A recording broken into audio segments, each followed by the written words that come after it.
بسم اللہ الرحمن الرحیم۔ عجائب القرآن میں آپ کا خوش آمدید۔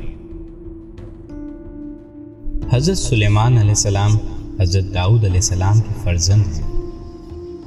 یہ اپنے مقدس باپ کے جانشین ہوئے اور اللہ تعالی نے ان کو نبوت اور سلطنت دونوں سعادتوں سے سرفراز فرما کر تمام روئے زمین کا بادشاہ بنا دیا، اور 40 برس تک آپ تخت سلطنت پر جلوہ گر رہے۔ جنوں انسان و شیاطین اور چرندوں پرندوں درندوں سب پر آپ کی حکومت تھی۔ سب کی زبانوں کا آپ کو علم عطا کیا گیا تھا،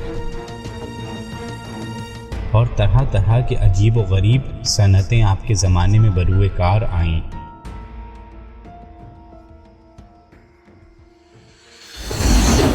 چنانچہ قرآن مجید میں ہے، اور حضرت سلیمان حضرت داؤد کے جانشین ہوئے، اور انہوں نے کہا کہ اے لوگوں، ہمیں پرندوں کی بولی سکھائی گئی ہے اور ہمیں ہر چیز میں سے عطا کیا گیا ہے، بے شک یہ کھلا ہوا فضل خداوندی ہے۔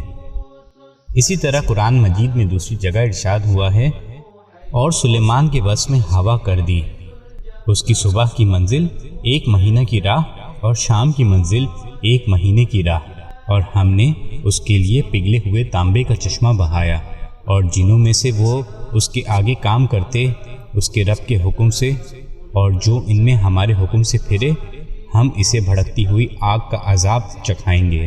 اس کے لیے بناتے جو وہ چاہتا، اونچے اونچے محل اور تصویریں اور بڑے حوضوں کے برابر لگن اور لنگردار دیگیں۔ روایت ہے کہ ایک مرتبہ حضرت سلیمان علیہ السلام جن و انس وغیرہ اپنے تمام لشکروں کو لے کر طائف یا شام میں وادی نمل سے گزرے، جہاں چونٹیاں بکثرت تھیں۔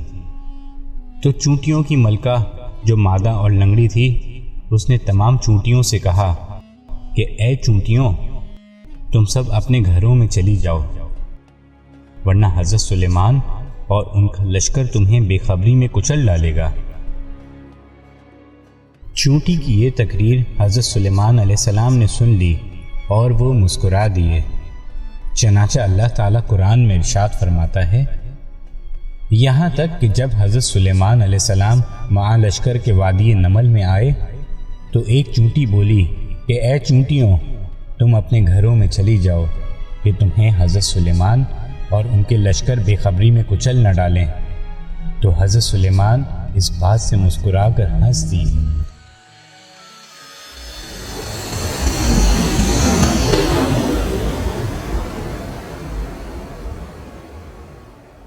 آئیے اب جانتے ہیں کہ حضرت سلیمان کی وفات کیسے ہوئی۔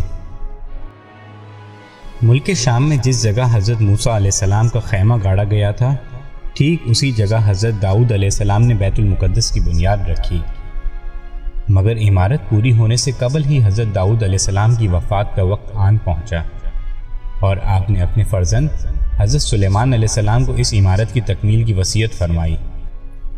چنانچہ حضرت سلیمان علیہ السلام نے جنوں کی جماعت کو اس کام پر لگایا، اور عمارت کی تعمیر ہوتی رہی، یہاں تک کہ آپ کی وفات کا وقت بھی قریب آ گیا اور عمارت مکمل نہ ہو سکی۔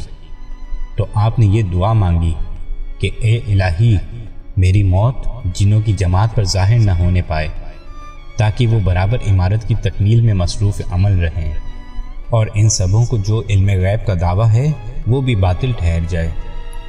یہ دعا مانگ کر آپ محراب میں داخل ہو گئے اور اپنی عادت کے مطابق اپنی لاٹھی ٹیک کر عبادت میں کھڑے ہو گئے، اور اسی حالت میں آپ کی وفات ہو گئی۔ مگر جن مزدور یہ سمجھ کر کہ آپ زندہ کھڑے ہوئے ہیں، برابر کام میں مصروف رہے۔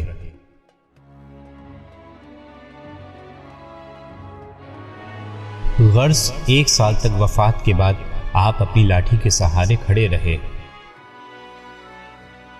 یہاں تک کہ بحکم الہی دیمک نے آپ کی عصا کو کھا لیا، اور عصا کے گر جانے سے آپ کا جسم مبارک زمین پر آ گیا۔ اس وقت جنوں کی جماعت اور تمام انسانوں کو پتہ چلا کہ آپ کی وفات ہو گئی ہے،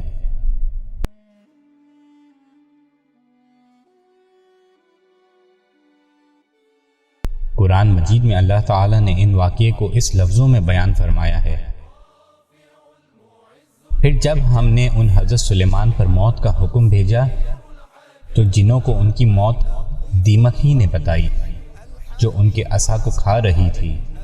پھر جب حضرت سلیمان زمین پر آ گئے تو جنوں کی حقیقت کھل گئی کہ اگر وہ غیب جانتے ہوتے تو وہ اس ذلت کے عذاب میں اتنی دیر تک نہ پڑے رہتے۔ محترم ناظرین، ہم نے بارہا قارون کا خزانہ لفظ سنا ہے، لیکن قارون کا خزانہ کیا ہے ہم جانیں گے اپنے اگلے ایپیسوڈ میں۔ تب تک اپنا خیال رکھیے۔ السلام علیکم ورحمۃ اللہ وبرکاتہ۔